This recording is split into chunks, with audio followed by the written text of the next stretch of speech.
I came last year through Service Archaeology and Heritage Association. I worked with them at Hampole near Doncaster in 2019. And I've come back because of support and camaraderie, help we get. I mean, I'm a long-term sick with mental health problems and physical problems, but I get all the help I need. It's actually better than NHS support I get on sites like this. People are in the same situations, similar interests. And it's sort of a natural progression after a gap of 20 years from doing my degree to get back into archaeology. My name is Ashley and I'm a local resident. I had, until last year, never done archaeology before. My degree is actually in criminology, but last year, because I'm local, I came down to have a look and then ended up doing the 2 weeks last year digging here, and I couldn't resist coming back this year. I just saw it online. It was just another thing I wanted to do again. And have you worked on a formal archaeological dig before? Just once. Which was?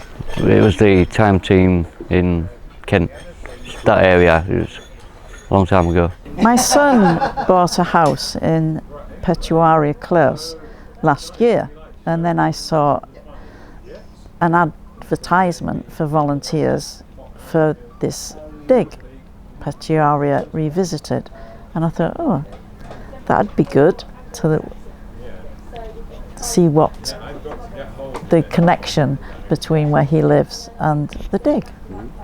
It's a change of scenery for a start. I've had drink problems which are under control, and this is a sort of final straw, nailing coffee for drinking. It helps mental health by speaking to different people, being involved with people, having a focus, a defined focus, having a fixed routine other than just having to get up with my dog and then go back to bed potentially. It's fresh air, which I'm an outdoor person anyway, but it's just a generally good, friendly atmosphere. Camaraderie, meeting new people. I mean, until I had my breakdown about 8 years ago, I've also worked with public in some context, but I had some experience myself, and things like this bring me out again and get me engaging with people and main thing is enjoyment. I think for me, it's when you're finding things, even like oyster shells, it's knowing that it's been sat in the ground for so long, just waiting for people like us to find it, and sort of in your own head putting the story together of how it's ended up there, who was the last person to touch it, and sort of what was their story. Just from this small trench that we have done, there's just so much coming out, and it makes you wonder what else is under sort of the local area, what is under the ground you're walking on. And before I got involved in this, it's something you don't consider, you don't sort of think about, but it has got me thinking, even because I live locally, and I'm very tempted to sort of do a small trench in my own garden just to see how far the Roman town spread, if it spread that far. But yeah, it's I think it's very addictive. 268 down.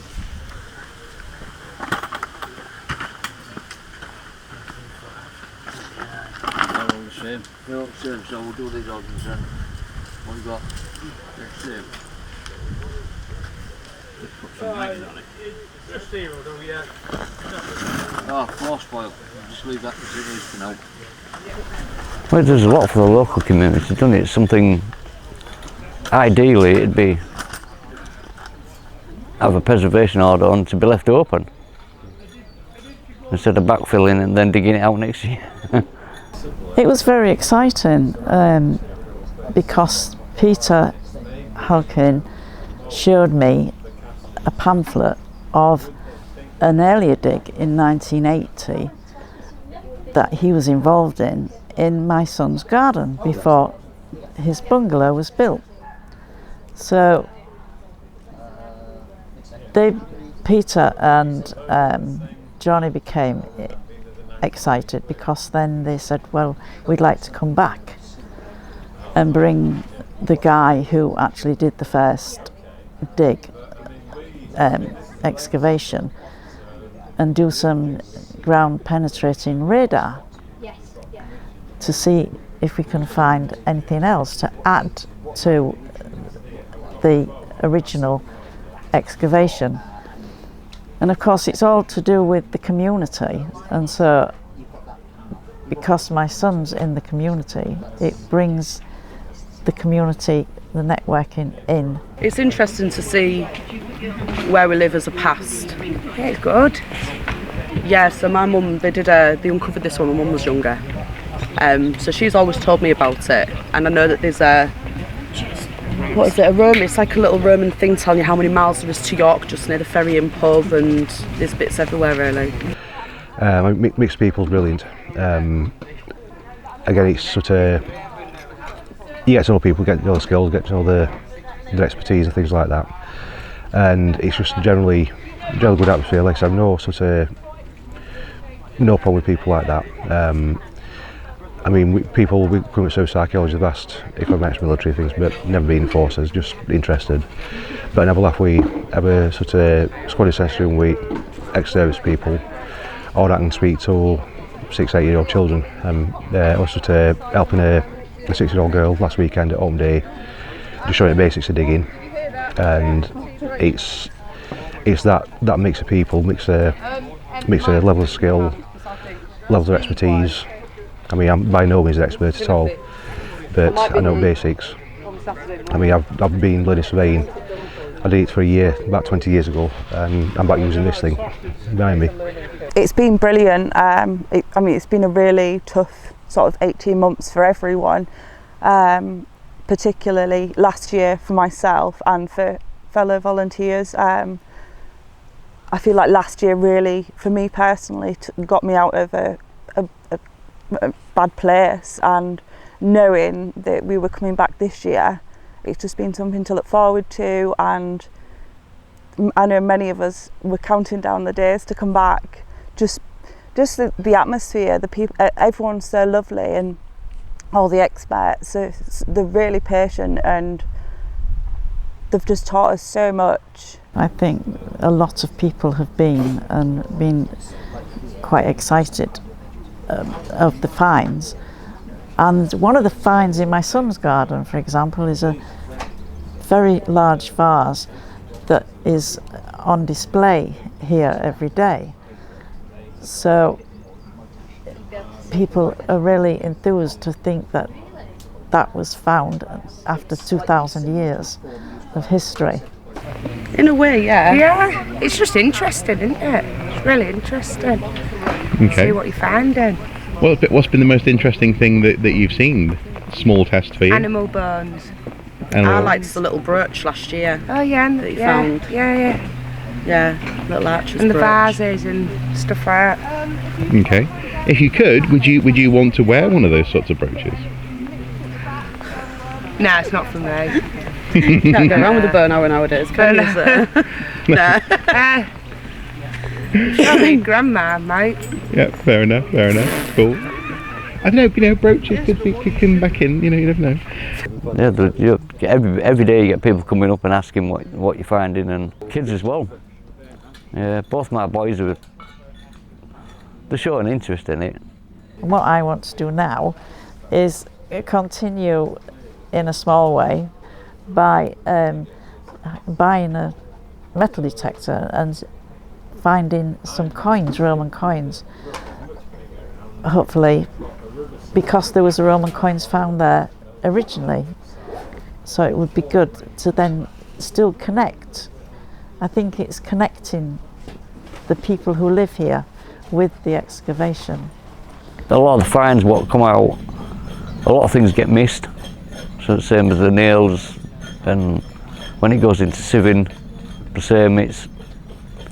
I've found 2 coins up to now, which have been missed. They've gone into a bucket. Then you get all the hobnail nails and even bigger nails, and some of the really fine small coins, which go through the sieve. Then you need your detectorist to unspoil it, basically. Yeah. Sort of before last year, I had no concept of how many different ways you can use a trowel, lightly, heavily, and just sort of taking your time with things rather than going in sort of full throttle.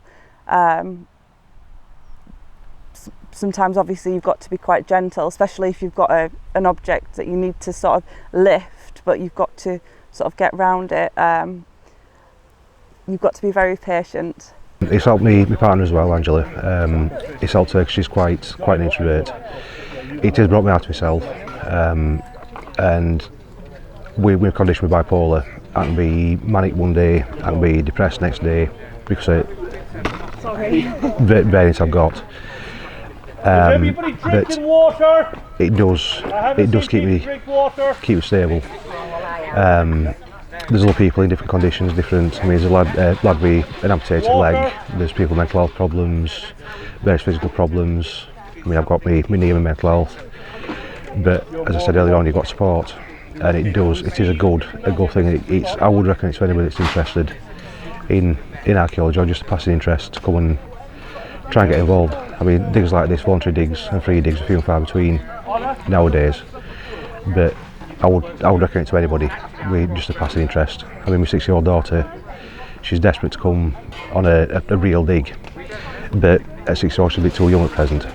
But I would recommend digging to anybody, and fresh air, outdoors. I mean, I know it's been a bit hot this last week, but it's part of the course with archaeology.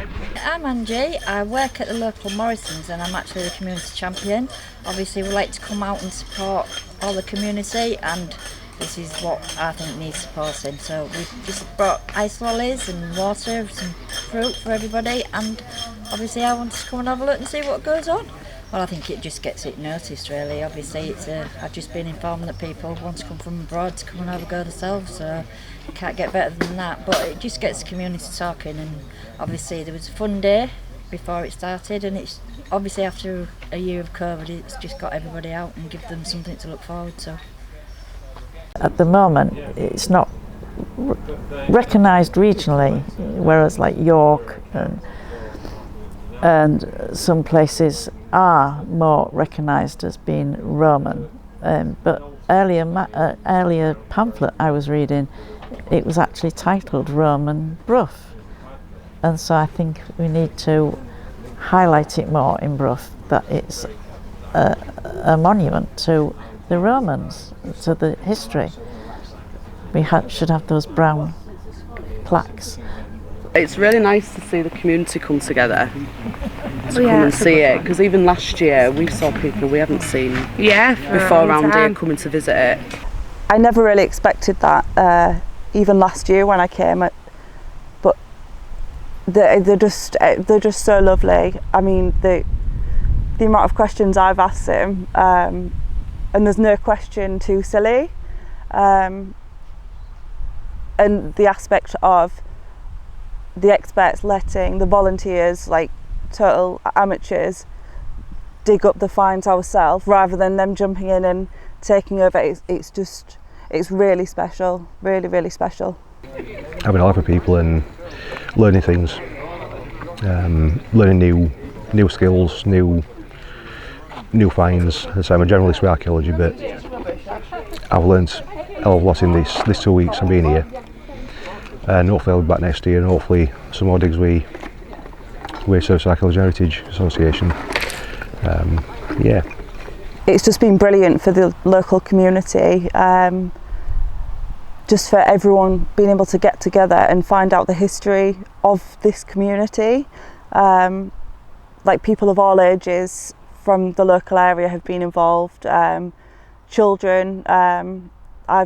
My son, especially, his interest in archaeology he didn't have an interest before, but we'll go home on a night and we'll read up the local sort of histories, and it's just brilliant.